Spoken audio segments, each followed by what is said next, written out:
et donc bienvenue ce matin pour cette rencontre exceptionnelle avec Nora Hamzaoui, que j'ai la chance d'avoir donc en tête-à-tête pendant une grosse demi-heure, 40 minutes, donc on va avoir le temps de discuter longuement. Alors Nora Hamzaoui, donc vous êtes humoriste, actrice, comédienne. On a pu vous voir en tant que chroniqueuse à Canal+, chez Quotidien, mais aussi chroniqueuse sur France Inter à la radio, chroniqueuse aussi dans les pages du magazine Grazia, donc une chroniqueuse de la vie comme elle va, de l'air du temps, dont vous êtes fait un peu une spécialité. Et vous êtes ici à Brive pour un livre un peu spécial aussi, on aura le temps d'en parler, Public Imaginaire. J'aimerais peut-être qu'on commence tout simplement par peut-être nous raconter le point de départ de cette grande aventure qui était il y a à peu près il y a un an presque. Oui, alors attendez, moi on m'entend? Oui, c'est bon. Bonjour. Le point de départ, c'est pas toujours très clair pour moi en fait. Le point de départ, souvent, quand j'écris pas forcément dans un but précis, et c'est après, une fois que j'ai des textes, que je décide d'en faire une chose ou une autre et que je me mets à le retravailler. Je pense que là, le vrai point de départ, c'était un espèce de moment de solitude qu'on a tous vécu. Avec une incapacité de se projeter, enfin voilà, vraiment quelque chose de très nouveau, d'être privé de tout. Et moi, à ce moment-là, donc de scène, mais aussi comme tout le monde, de vie sociale. Alors je vis en couple, donc ça parle aussi de ça, du couple isolé, du quotidien sans perspective.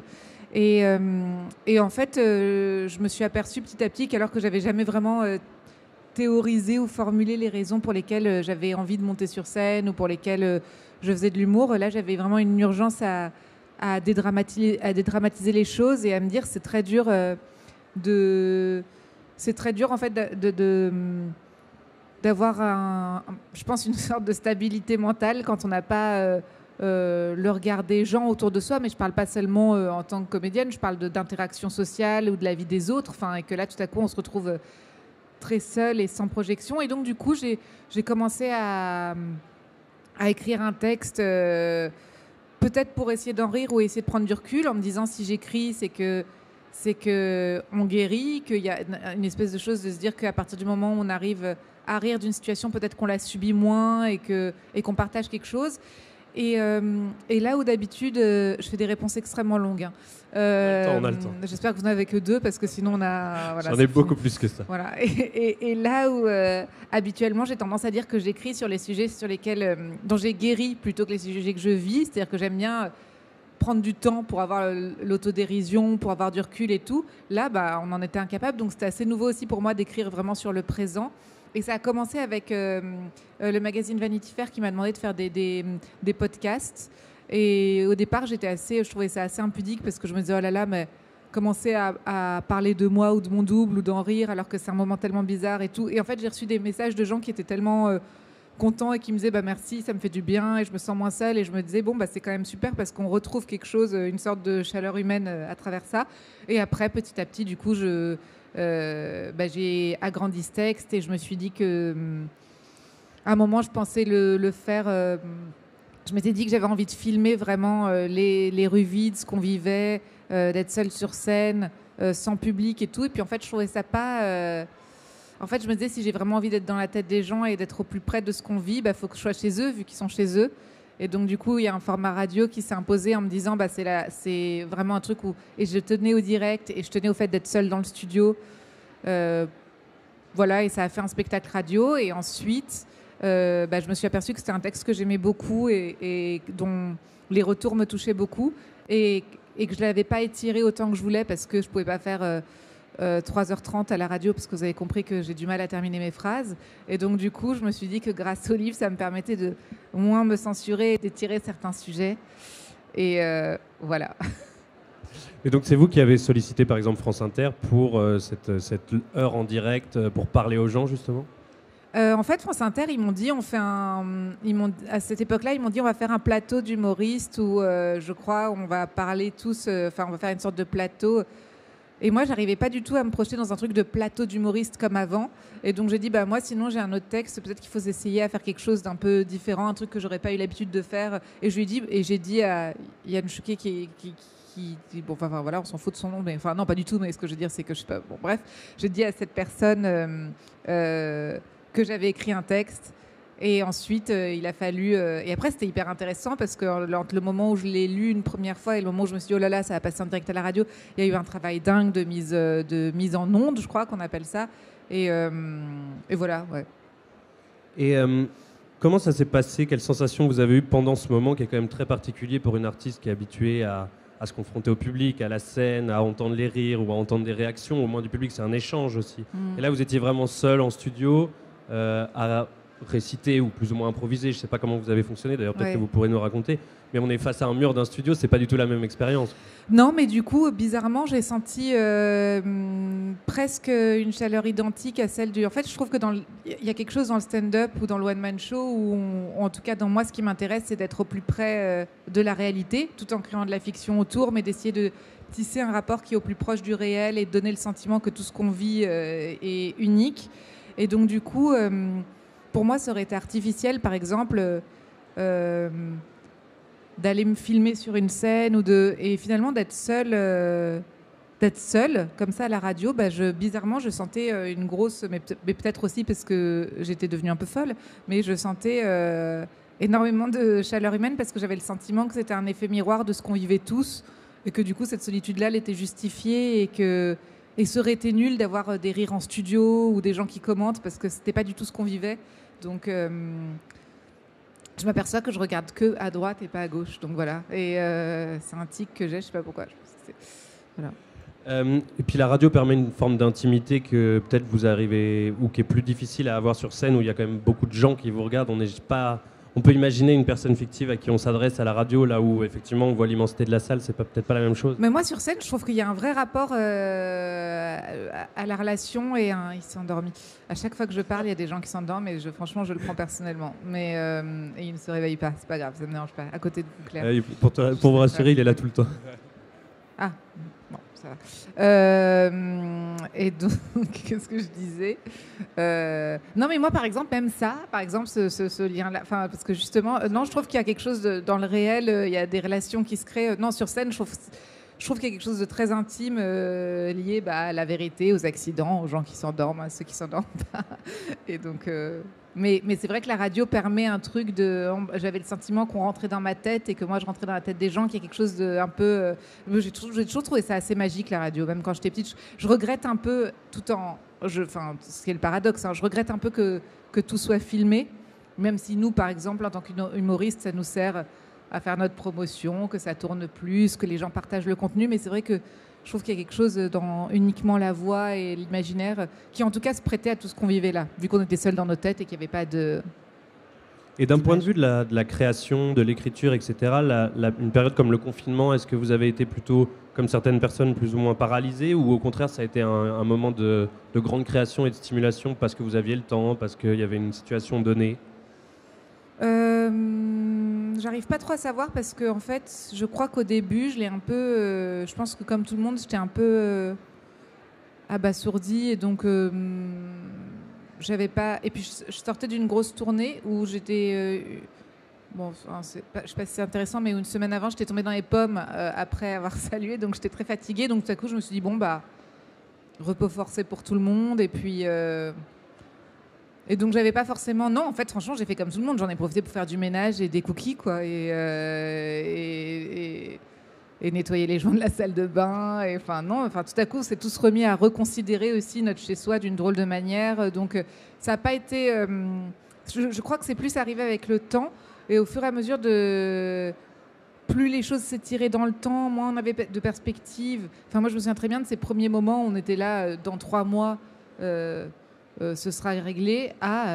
6 mois après, on disait il va falloir apprendre à vivre avec. Et là, comment on est passé de 3 mois à pour toujours, quoi.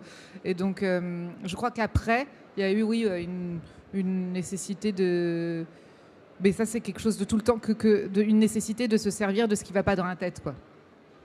Et on a commencé à en parler un peu, mais le rapport à la scène que vous entretenez, est-ce que vous avez vraiment eu, comme pas mal d'artistes, le manque de la scène, de jouer sur scène devant des gens? Est-ce que c'est vous un truc qui vous tient à cœur dans votre métier ou c'est pas la chose la plus importante? Oui et non, parce que pour être honnête, Au tout début, non. Parce que je me disais, c'est cool d'être à la maison. Enfin voilà, en famille. Bon, jusqu'à ce qu'il y ait eu l'école à la maison et tout le délire. Et là, on était là, c'est pas drôle du tout, en fait. Mais au début, non, ça ne m'a pas manqué parce que je me disais que ça va revenir très vite. Donc, je n'étais pas en manque de quelque chose. Je me disais, c'est une parenthèse, il faut essayer de l'utiliser. Et après, je dirais pas forcément que c'était la scène directement, c'était plus de me dire comment on fait. En fait, je trouvais ça très inquiétant le moment où il y a eu ce truc de commerce essentiel, non essentiel, de fermeture de trucs, de couvre-feu, de je sais pas quoi, où je me disais mais est-ce que c'est terrifiant de pas avoir de... Qu'est-ce qu'on va devenir si on peut rien partager et si on peut pas se projeter dans quoi que ce soit. Donc moi, il y a ce truc-là qui m'a fait peur et où du coup, ça m'a donné envie de ressentir la vie, les relations, la scène et tout. Mais par exemple, je dois dire que, et ce que je devrais pas dire, mais c'est la réalité, on disait ça me manque, mais moi, le jour où ça a ouvert, je ne suis pas allée au théâtre en tant que public. Ce que je veux dire, c'est que je ne courais pas. Et parce que je pense qu'il fallait aussi réapprivoiser tout ça et se réapproprier un peu nos vies et tout. Et quand j'ai su que j'allais reprendre, j'avais peur de reprendre parce que je me suis dit, ça se trouve, j'aime plus. Voilà, je voulais vous poser la question. Ouais, vous voyez, mais comme je parle beaucoup, C'est parfait, là, je suis en train de cocher des cases. Et parce que je pense que c'est aussi un instinct de survie de se dire, si on est privé de ça, il faut s'habituer à se dire que ça se trouve, ça va à 100. Et donc, quand je suis remontée sur scène, je me suis dit, c'est quand même très bizarre aussi. On n'a vu que 2 personnes pendant 2 ans et après, on est tout à coup devant 400 personnes qu'on connaît pas. Et en fait, c'était merveilleux et je me suis rendu compte que bien évidemment qu'il fallait absolument, que c'était super et que c'est essentiel pour pas d'un point de vue c'est important, d'un point de vue humain, quoi, d'un point de vue d'échanger des choses et de pouvoir sortir du quotidien et de nos têtes. J'aimerais qu'on revienne un peu au livre et notamment ce qu'il contient, puisque c'est quand même le cœur de cette rencontre. Est-ce que vous pouvez nous raconter comment vous décririez ce livre, cet objet? Qu'est-ce qu'il y a à l'intérieur? Je pense que c'est un des textes les plus intimes que j'ai écrits, je pense. Mais comment je pourrais dire? Je suis en train de réfléchir. Comment je pourrais le décrire? Je pense que j'ai essayé de témoigner de ce que je voyais et de ce que je vivais en me disant, ce qui est toujours un point de départ quand j'essaye d'écrire, en me disant qu'on n'est pas unique et qu'à partir du moment où on accepte de souffrir ou non de certaines choses, on peut être dans une certaine forme de sincérité et que cette sincérité-là, du coup, elle permet l'humour parce que si on est tous comme ça, alors c'est moins grave. Et donc, du coup, je dirais que c'est une sorte de témoignage de cette époque-là avec un recul que j'ai essayé d'avoir sur moi-même. Et ça parle à la fois de, je pense, pourquoi intimement on a besoin... Moi, par exemple, je me suis aperçue que c'était ce confinement et toute cette période-là qui m'avait permis de me rendre compte qu'au-delà de... Parce qu'on dit souvent, les comédiens, ils ont besoin d'être regardés, d'être désirés, d'être je sais pas quoi. Moi, je me suis aperçue, sans doute, et voilà, j'en sais rien, mais en tout cas, qu'il y avait peut-être quelque chose plus de l'ordre de dédramatiser tout. Et que c'était presque névrotique de vouloir dédramatiser tout pour avancer. Et donc, ça parle aussi de ça, de pourquoi c'est important de rire. Et ça parle aussi... Donc ça, c'est une partie sur mon métier. Et ça parle aussi, je pense, de l'intime et de ce que c'est que le couple et la perception de soi-même quand on est privé de tout le reste, quoi. Il y a un peu, j'ai vu en tout cas du Beaumarchais de « Je m'empresse de rire de tout, de peur d'en pleurer ». J'ai l'impression que dans tous vos exercices d'écriture, c'est justement, il faut que le rire prenne le dessus pour contrer les mauvais fantômes qui nous assaillent un peu. Ouais, mais je trouve que c'est un peu mais parce que je trouve que c'est un peu tout le temps la même. Je trouve que c'est très proche, quoi, de rire ou de pleurer, et que c'est juste un truc qu'on lâche. Et d'ailleurs, enfin, je sais pas, souvent les enfants quand ils sont énervés, ils pleurent et ils rigolent en même temps, et on se dit bon c'est qu'il faut qu'il aille faire la sieste et tout. Mais et moi je sais que je suis un peu comme ça, donc c'est un peu un sentiment commun. C'est juste que je me dis en effet sur tout ce qu'on vit, on a le choix soit On vit des choses qui peuvent être difficiles. Il ne s'agit pas de se dire tout est rigolo, mais il s'agit de se dire que si on le transforme en truc créatif, du coup, on a une distance par rapport à ce truc-là et on le subit moins. Et oui, sur le rire, je pense que c'est nécessaire, que c'est assez vital, quoi, surtout en ce moment. Mais... Et je me suis toujours dit, quand on dédie une partie de sa vie à faire rire les autres, je pense qu'il y a une sorte d'équilibre à trouver quand on écrit, à ne pas vouloir toujours forcer la blague, essayer de faire rire. Comment on équilibre ça en ayant une forme peut-être d'honnêteté, aussi de choses qu'on dit sur soi et sur le monde. Il ne faut pas forcer la blague. Non, je pense qu'il faut éviter de faire des blagues et qu'il faut éviter de se dire, il faut éviter de fonctionner avec... je sais pas, moi j'appelle ça c'est ce que je veux dire par quand je dis qu'on est tous pareils et qu'il faut accepter absolument le fait de ne pas être unique. C'est que par exemple le pire c'est d'avoir par exemple une sorte de complexe de supériorité. À l'époque où je bossais en télé, pas pour quotidien et tout, mais quand j'écrivais des textes pour la télé, pour des séries, on disait non mais ça les gens ils comprendront pas, ou non mais ça parle pas aux gens. Et je me disais c'est hyper bizarre de penser savoir et d'ailleurs qui sont ces gens. Ou par exemple, moi parfois je me souviens que j'essayais d'écrire des trucs, des humeurs où on me disait ah non mais attends là les gens ils bouffent devant la télé, ils n'ont pas le temps de réfléchir. Et je me disais c'est horrible parce que du coup non seulement tu as une mauvaise opinion du public à qui tu proposes quelque chose, donc c'est à dire que si tu respectes pas ton public, tu respectes pas ton programme. Et en plus ça veut dire que dans un idéal tu tends les gens vers le bas si tu veux pas qu'ils réfléchissent. Donc je pense qu'il y a quelque chose de se dire le but n'est pas de à la fois je dis que le but n'est pas de faire rire, et à la fois les gens qui me disent c'était un one man show super et que je leur dis est-ce que c'était drôle et qui me disent non mais c'est brillant, franchement je trouve ça pourri parce que je trouve qu'un one man show il faut rire et qu'on n'est pas là juste pour montrer qu'on sait réfléchir et tout. Enfin, je pense qu'il faut qu'il y ait du rire, mais ça doit pas être de la blague, ça doit être, je pense, toucher une certaine forme de sincérité, où si on se reconnaît dans les failles, c'est un truc de relation, quoi. Si on se reconnaît dans un propos et qu'on en rit, ça veut dire qu'on a guéri. Enfin, je sais pas comment dire. Donc, et pour créer le rire, plutôt que de chercher, je cherche plus des émotions, des situations. C'est que je me dis, par exemple, qu'est-ce qui me met en difficulté ? Pourquoi ce truc-là m'est insupportable ? S'il m'est insupportable, c'est bien que c'est problématique chez moi. C'est-à-dire que l'autre jour, quelqu'un me disait bah oui, mais toi, de toute façon, tu critiques tout dans tes chroniques, tu critiques ça, tu critiques le bio, tu critiques je sais pas quoi. Je disais oui, mais je consomme absolument tout ça et je suis absolument tout ce que je critique. Et que si je critique autant ça, c'est bien qu'il y a un truc d'autodénigrement et c'est ce truc-là sur lequel il faut jouer, je trouve. Et qui est, je trouve, hyper important parce qu'on est de plus en plus appelés à s'accepter et à s'aimer. Et je trouve que s'accepter et s'aimer, ce n'est pas vouloir balayer le fait d'être complexé, c'est pas vouloir a priori forcément se trouver beau ou se trouver suffisamment... c'est plus accepter de se servir de ce qui va pas chez soi. Enfin, moi, j'aime bien, je revendique plutôt le droit au complexe et à vouloir... être une meilleure version de soi, parce que je pense que si on n'a pas ces névroses-là, dans ce cas-là, on n'a plus qu'à s'allonger et attendre que le temps passe, quoi. Vous parlez beaucoup de l'idée de guérir, de se soigner, ou en tout cas d'arriver à toucher à nos névroses à travers l'écriture. Est-ce que vous voyez l'écriture comme un exercice qui est aussi thérapeutique, plus ou moins un exutoire, du moins pour peut-être chasser quelques démons ? J'arrive pas du tout à savoir, parce que moi, j'ai vu beaucoup de psy et donc du coup, j'estime que c'est pas du tout le même exercice. Quand souvent les journalistes disent est-ce que c'est une forme de thérapie, nanana, je trouve pas, parce que d'ailleurs justement pour moi le psy, on parle du présent ou beaucoup du passé, de je sais pas quoi, mais ce que je veux dire c'est qu'on parle de ce dont on souffre encore. Là où pour moi sur scène, je fais vraiment tout l'inverse. Pour pouvoir en rire, je parle de ce dont j'ai guéri. Donc je pense pas dans la forme, pas dans ce que je dis, j'ai pas besoin de poser ces mots-là pour les sortir. En revanche, peut-être dans la relation et dans ce que ça crée, ça me rassure énormément. Par exemple, le spectacle vivant, la relation me rassure énormément.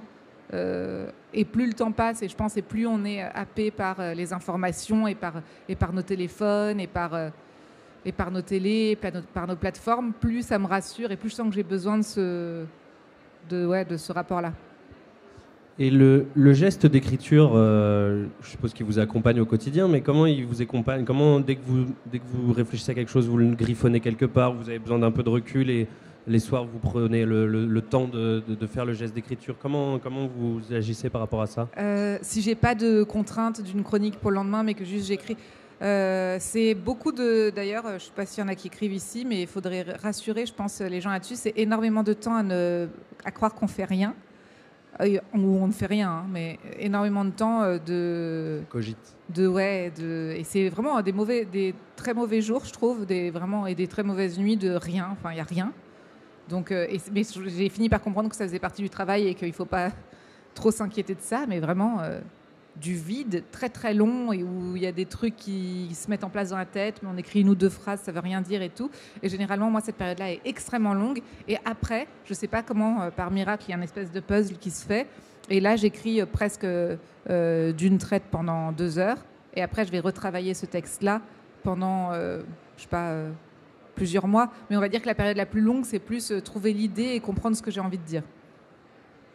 Et j'aimerais qu'on parle aussi du livre, du contenu. Il y a une sorte d'alternance entre des choses assez très quotidiennes qui peuvent faire écho avec nos vies et aussi quelque chose de plus rêveur, plus imaginatif, plus créatif à l'intérieur. Oh, pardon. Pardon. Je suis désolée. Comment vous avez procédé pour l'écriture? Est-ce que l'écriture a été longue? Est-ce qu'il y a toujours eu cette envie d'alterner justement entre des choses très réalistes du quotidien et des choses plus imaginatives qui peuvent nous emmener ailleurs? Dans les scènes rêvées notamment, dans les choses qui vous... En fait, dans mon spectacle, il y a de ça aussi. Non, je sais pas, c'est pas totalement conscient, mais je pense qu'on est un peu de tout ça. Et qu'à la fois, en effet, mon terrain, ce qui m'intéresse le plus, c'est le quotidien. Et à la fois... ça y est, on arrive là. Et à la fois, comment ce quotidien a un impact sur nos... il est remplacé par... Pardon? C'est sympa, merci. Et à la fois, comment notre quotidien a un impact sur... je pense qu'on perd tous pied à des moments, et donc du coup, on a tous une part d'irrationalité, et donc j'aime bien l'explorer par moments. Mais c'est vrai que j'aime pas que ça. C'est que quand je vais voir un spectacle ou qu'on me fait une blague et que je la comprends pas et qu'on m'explique que c'est de l'absurde ou de l'humour anglais, ça me fait chier. Parce que je me dis, c'est supposé quand même me parler. Et si on doit m'expliquer une blague, c'est un problème. Mais voilà. Et vous preniez du plaisir à écrire justement ces scènes un peu qui partent, qui décollent, un peu surréalistes, qui sont très différentes des choses ancrées dans le quotidien? Ouais, j'adore. J'adore parce que je trouve que c'est vraiment l'exploration de...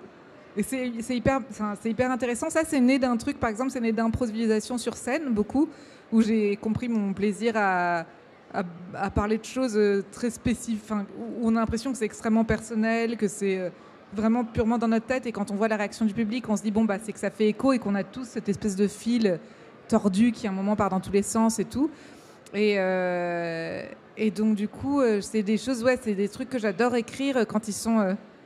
canalisés quand ils ont une raison d'être là, quoi. C'est-à-dire que j'aime bien le fait de mettre des mots sur des trucs aussi cons que des moments, par exemple, où on fixe quelque chose et on ne sait pas pourquoi on le fixe, et qu'à force de le fixer, il y a des mots qui nous viennent dans la tête et que du coup ça nous échappe et qu'on pense à autre chose tout en regardant un truc. J'aime bien ces espèces d'observations de soi. C'est un exercice littéraire un peu. Voilà.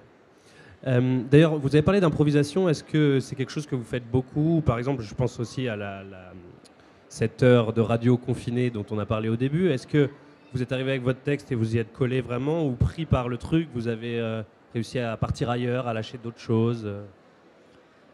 Sur le texte radio, il y a eu un petit peu d'improvisation. En fait, c'est pas tant que c'était l'improvisation, c'est que j'avais vraiment l'impression d'être je le jouais pour la première fois. Donc c'était du vide et vraiment on n'a pas eu le temps de tout vraiment caler. Donc il y avait des moments où je savais qu'on allait m'envoyer des sons, mais je savais pas lesquels. Et donc du coup je m'amusais sur ces sons-là. Donc c'était plus que de l'improvisation. Enfin, il y a eu un peu d'improvisation, mais disons que c'était plus que j'étais vraiment. C'était comme une première où on découvre la mise en scène pendant qu'on joue, quoi. Et sur scène, oui, il y en a, mais j'aime bien que ce soit contrôlé. C'est-à-dire que j'ai toujours un espace où je sais que je vais faire au moins un quart d'heure d'improvisation, 20 minutes d'improvisation, selon ce qui se passe réellement dans la salle. Sinon, j'ai pas envie de le faire parce que j'aime pas que ce soit faux.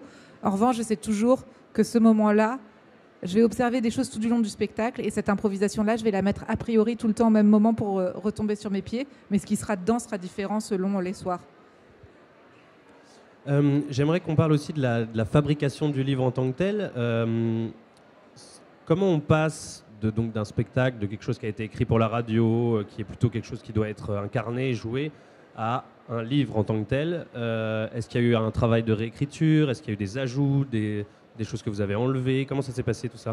Il y a eu un gros travail de réécriture avec mon éditrice et qui m'a aussi mis, qui a aussi mis en évidence certaines choses que moi j'avais pas vues dans le texte parce qu'il y a quand même une énorme différence entre la forme orale. Là, j'ai fait le travail inverse. C'est que c'est marrant. Normalement, par exemple, en spectacle, j'écris un texte que j'appelle version assise. Et quand je le dis, j'appelle ça version debout, où j'enlève, et où tout à coup, je me rends compte qu'il faut que tout soit expliqué très vite et imagé très vite et tout.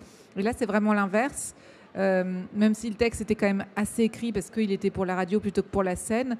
Mais il y avait une volonté. Mon éditrice m'a, par exemple, tout de suite parlé d'un sujet qui était là, que moi j'avais pas forcément perçu, qui était le manque de la scène et qu'est-ce que ça provoque, qu'est-ce qui se passe quand on est humoriste et qu'on est privé de la scène, qu'est-ce qui se passe à l'intérieur, parce que ça parle de perdre pied et moi je m'étais pas aperçue de ça. Et donc il y a ça en fil rouge qui pour le coup est totalement nouveau dans le livre par rapport à qui n'existe pas, je crois, ou peu, enfin que certaines personnes peuvent percevoir parce qu'il y a des bribes de ça, mais c'est-à-dire que là il est exprimé. Et d'autant plus qu'on en a parlé, c'est marrant parce que c'est vraiment en discutant avec mon éditrice que je me suis aperçue qu'en fait c'était clair, c'était comme une thérapie où je découvrais pour le coup en lui parlant, je disais bah oui mais c'est vrai que par exemple ce que je disais pas du tout dans le spectacle, que j'ai été obsédée par la déco de chez moi, et je pense que tout le monde a été un peu obsédé par son domicile à un moment parce qu'on avait que ça, et moi je me suis aperçue que j'étais vraiment obsédée par la lumière et par le velours quoi.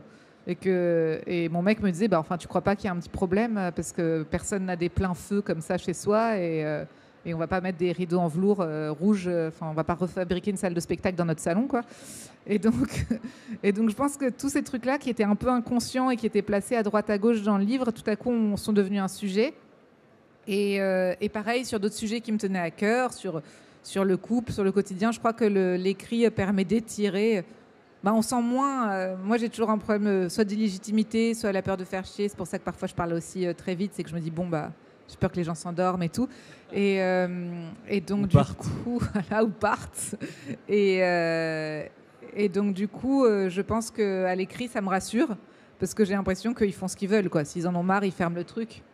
Je verrai pas qu'ils ont fermé le livre. Et donc je pense que c'est plus étiré et que je vais plus loin dans ce que j'ai envie de dire. Et c'est vous qui avez souhaité lui donner à ce texte une vie en livre littéraire, ou vous avez été contacté par Actes Sud ou C'est les deux. J'ai été contactée par des maisons d'édition, mais moi j'avais vraiment la volonté.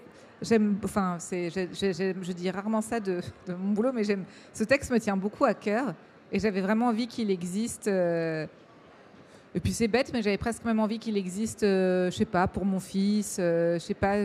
Parce que je me dis, pour les enfants, ça a été aussi un truc où ça a été une partie tellement énorme de leur vie, tout ce truc-là. Ouais, le livre, il y a un côté inscrit dans le marbre. Ouais, et à un moment, je me disais, ça n'a pas de sens, parce que je suis la première à avoir dit, oh, ben, on n'en veut pas là, de tous leurs trucs sur le confinement. Et donc, je le pense encore. Mais j'estime que plus que sur le confinement, c'est sur la solitude, et que c'est comme un peu si on mettait des rats dans une boîte pendant 2 ans et qu'après on leur demandait de sortir, bah évidemment qu'ils auraient du mal à sortir et qu'on les verrait. Donc c'est plus un truc où je me dis, pour moi, c'est-à-dire que le confinement était un prétexte de ça, mais voilà, c'était pour parler. C'est quelque chose qui essaye d'aborder la solitude et la santé mentale avec humour, et je pense que ça résonne sur d'autres choses, les réseaux sociaux, la société dans laquelle on vit, donc. Voilà, mais j'avais très envie qu'il soit écrit, et je fantasmais beaucoup sur Actes Sud, et donc j'ai eu ce que je voulais. Beaucoup de monde. J'étais contente. Voilà. C'est pas votre première publication, parce qu'il y a eu déjà 2 livres chez Fayard. Comment vous comparez ce travail à ce que vous avez fait précédemment? Est-ce que vous sentez qu'il y a une trame? Est-ce que c'est genre une continuation, une étape en plus? Comment vous jugez votre travail de ce livre comparé à ce que vous avez déjà publié comme livre? En fait, ce livre-là, ce qui me plaît dedans, c'est que j'ai l'impression que je sais pas, une sorte d'élan totalement. Je pourrais pas mieux dire. C'est-à-dire que je pourrais pas mieux dire ce que j'ai ressenti ou ce que. J'ai l'impression que ce livre je cherche à donner de l'amour ou à en recevoir, j'en sais rien, mais il y a un truc oui, d'élan. Les autres livres, tous mes livres sont évidemment sincères, mais disons qu'ils sont plus construits, ils sont plus fabriqués. C'est-à-dire que les autres livres sont partis de chroniques déjà existantes, dans lesquelles j'ai essayé de mettre des liens, dans lesquelles j'ai essayé de... J'adore beaucoup de textes des autres livres, hein, je les dénigre pas du tout parce que je les aime beaucoup, mais disons que pour moi, ils sont très très différents dans la manière que j'ai eu de les aborder ou d'y aller. C'est-à-dire que les autres livres sont des livres où je pense que j'ai eu envie d'amuser sans l'urgence de vouloir amuser. Alors que là, il y a un truc d'urgence dans ce livre qui, du coup, me touche plus personnellement, mais voilà, et qui est peut-être, enfin, je sais pas comment dire. C'est très différent. Authentique, ouais. c'est... Ouais, mais les autres livres aussi le sont, mais c'est-à-dire que les autres livres, j'ai vraiment fait un travail de me dire comment on va mettre ça en place. J'ai choisi des textes, j'en ai éliminé d'autres. Je me suis dit, celui-ci, je l'aime bien, je vais les tirer. L'autre, il n'est pas intéressant, je sais pas quoi. Et donc, c'était vraiment rassembler plusieurs textes qui avaient existé ou pas, avec des textes inédits que j'avais écrits. Mais globalement, j'aime bien quand c'est inédit. C'est-à-dire que par exemple, dans les 2 autres livres, mes textes préférés sont les nouveaux que j'ai écrits, par exemple, parce que j'ai eu le sentiment que ça avait une raison plus vive d'être là. L'immédiateté un peu de la... Parce que ce livre s'est fait assez rapidement, je suppose. Ouais, entre le... je me rends pas compte parce que, voilà, entre les 2 mois allongés sur le canapé, les 2 heures où j'ai écrit, la réécriture, le truc et tout, je me rends pas compte. Mais en tout cas, disons il s'est fait d'une traite. Le propos est clair du début à la fin et je sais ce que je veux dire. Enfin, est clair. Il est pas si clair d'ailleurs, mais voilà. S'il est clair, je vous rassure. Vous parlez beaucoup, forcément, de ce livre, de nous et de nos contradictions, mais aussi de la société, de les contradictions. Vous parlez, on sent venir une sorte d'espoir pour l'après, mais quel regard vous portez sur la société de l'après? On nous a beaucoup vendu de grands changements. Est-ce qu'ils sont en train d'avoir lieu? En fait, c'est très difficile. Et là, il y a ce papier qui est sorti sur la culture et sur la fréquentation des lieux et tout ça. Et donc, c'est inquiétant et plein de choses sont inquiétantes et tout. Mais je pense surtout qu'il faut se réapproprier nos vies et que c'est très compliqué. Et que je pense que quand on a été autant soumis à des règles et aussi passifs dans notre quotidien, c'est normal d'être un petit peu... je ne sais pas si c'est abîmer le bon mot ou pas, mais en tout cas d'être un peu plus fragilisé sur certaines choses et de vouloir mettre le temps d'y retourner. Donc je ne sais pas, mais j'ai vraiment le sentiment, en tout cas en ce qui me concerne, d'avoir un besoin de réappropriation de moi-même, mais même au-delà des sorties et des lieux culturels et tout, mais même de sa propre vie. C'est-à-dire qu'il ne faut pas être dans le déni de ce qui se passe dans le monde et tout, mais par exemple, les médias, les réseaux sociaux, l'information, l'actualité prend un poids fou, à tel point que parfois je me dis il faut vraiment réussir à aussi se rendre compte d'une réalité globale, médiatique, réelle, qui est là, et la réalité de nos propres vies. Parce que sinon on est malheureux et que j'ai le sentiment que tout le monde est très inquiet, que tout le monde est très... Et tout le monde est... Enfin voilà, avant voir un psy c'était un peu bourgeois, aujourd'hui il n'y a plus de place chez les psys, donc il y a un truc où je pense qu'il faut essayer de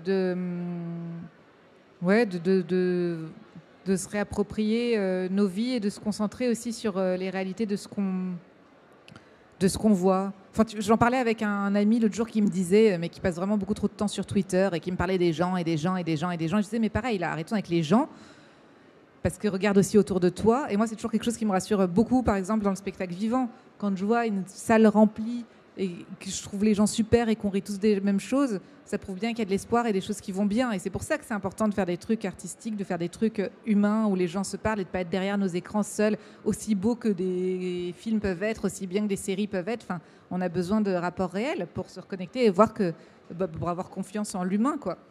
Et vous pensez... J'ai eu un clin d'œil, salut. Je ne connais pas. Décidément, il s'en passe des choses. Il s'en passe des choses à Brive. Et vous, votre rapport à l'humour en tant qu'humoriste qui monte sur scène, etc., est-ce que cette période a fait changer des choses? C'est-à-dire dans le sens, est-ce que vous avez envie d'explorer d'autres territoires, de faire rire autrement, peut-être? Non, parce que je pense que j'étais sur un humour, je sais pas comment on peut appeler ça, de l'intime un peu, et j'ai encore plus envie d'être dans de l'humour de l'intime. C'est-à-dire que j'ai pas du tout. Je trouve qu'il y a de plus en plus d'humour conscient, un peu comme le rap conscient. On a besoin de dire qu'on a compris le monde, qu'on a besoin de parler de sujets clés qui sont importants, mais sauf qu'on n'est pas sociologue, on est humoriste. Et donc, du coup, moi, j'ai vraiment envie, je pense que quand on rit de quelque chose, c'est qu'on a compris le monde et qu'on a compris ce dont on rit. Et j'aime bien ne pas trop le théoriser. Et donc, c'est-à-dire que pour moi, parler de l'intime, c'est presque la meilleure manière qu'on a tous de s'évader, tellement on est bousculé par un monde qui change, quoi. Et de la même manière, vous pensez que le public a envie de rire de choses différentes, peut-être se sortir de certaines choses ou Je sais pas. Est-ce que vous constatez que, par exemple, on pourrait constater que les gens rient plus tout à fait pareil à la même blague je sais que vous... Non, je sais pas. Le seul truc que je ressens, par exemple, sur scène, c'est que les gens rient plus, mais comme un truc. Mais moi aussi, c'est-à-dire que tout à coup, moi, je me mets à rire quand quelqu'un rit. Enfin, c'est qu'on sent qu'on a été déshabitué d'une certaine forme de relation, donc il y a un élan les uns vers les autres. Peut-être qu'on est un peu plus nerveux, peut-être qu'on lâche plus, mais je sais pas. En tout cas. Si les gens rient plus, c'est bon signe pour vous. Ouais, mais bon, ils sont moins là. Hein. Non, mais c'est vrai. C'est-à-dire que, par exemple, on observe. Enfin, moi, je suis très contente et je suis chanceuse. Je veux toucher du bois. Je ne sais pas s'il y en a, mais les salles sont pleines. Mais par exemple, ce qui est nouveau dans les comportements, c'est que les gens réservent plus. Enfin, c'est-à-dire qu'ils viennent au dernier moment. Mais à la fois, je le comprends parce que moi aussi, j'ai vraiment. Enfin, se reprojeter, on ne s'est pas projeté pendant 2 ans. Donc, te dire qu'est-ce que tu fais dans 2 semaines, ça paraît. Bon, on verra le jour même. Et donc pour nous, c'est déstabilisant parce qu'on ne sait pas quand on va monter sur scène si on va jouer devant 30 ou 300 personnes. Là, pour l'instant, jusqu'ici, Fille est bourré de toc, ils sont là, mais les gens sont là. Mais c'est vrai que voilà. Et ça aussi, je pense que là-dedans aussi, c'est un truc de se réapproprier nos vies et nos quotidiens et notre quotidien et de voilà, c'est pas forcément évident quoi de retrouver une capacité de projection alors que c'est pile ce qu'on nous a retiré pendant longtemps. Et puis une dernière question, pour revenir vers la littérature, on a commencé à en parler avec le plaisir que vous prenez à écrire des scènes un peu fantasmées, rêvées, etc. Est-ce que vous voyez un jour partir vers vraiment de la fiction, de la pure fiction, écrire ce qui serait de l'ordre d'un roman ? Est-ce que ça vous plairait déjà ? Non, mais je me sens totalement illégitime, moi, pour écrire un roman. Mais je ne suis pas sûre que ça me plairait. Et puis je trouve que j'ai un peu honte de le dire, surtout à la foire du livre de Brive, mais je ne lis pas assez. Et non, mais c'est vrai, j'ai des problèmes. Je sais, c'est horrible, hein, mais c'est des problèmes orthoptiques. Pendant longtemps, j'ai cru que j'avais un problème intellectuel, et en fait, j'ai des problèmes orthoptiques. Bon, bref, peu importe. Non, mais vraiment, c'est un vrai problème. C'est aussi pour ça que j'étais tombée dans les pommes sur scène. Mais bon, peu importe. Donc non, mais j'ai trop de. La question, non, mais de la même manière que par exemple, je me verrais pas réaliser un film parce que j'ai trop de respect pour. Enfin, je pense qu'il y a des choses différentes. Moi, je sais écrire l'instant. Je sais pas si je sais écrire une structure. Enfin, après, on sait jamais. Hein, peut-être. Mais là, par exemple, j'essaye d'écrire une série et déjà, je m'aperçois que ça va pas, quoi. Enfin, ça va aller, hein, mais que c'est tout à coup le temps, la notion de temps. Moi, je sais pas écrire le temps long. Donc. Et la fiction pure, ça vous fait peur, partir loin dans l'imaginaire ou... Non, ça me fait peur en termes de structure et de temps. C'est-à-dire que si on me disait tu dois écrire une fiction qui se passe en 24 heures, j'aurais pas de problème. Mais si je dois commencer à savoir ce qui va se passer pour le personnage à la fin, pour moi c'est comme des maths, quoi. C'est de la géométrie dans l'espace et j'arrive pas. Ça marche, merci beaucoup. Merci à vous. Merci Nora Hamzaoui. Merci. Je rappelle votre livre Public imaginaire dans les coulisses de ma tête. Vous, chez Actes Sud, vous serez au stand, vous êtes au stand toute la journée ? Il est quelle heure là ? Oui, non, il est pas midi, du tout. Midi 40. Je suis au stand jusqu'à 16h15. Ok, bah voilà, donc n'hésitez pas à aller la voir. Elle fera un plaisir de signer quelques livres et de répondre à toutes vos questions. Oui. Et puis il ne me reste plus qu'à vous souhaiter une bonne foire de Brive. Merci beaucoup. Merci à vous.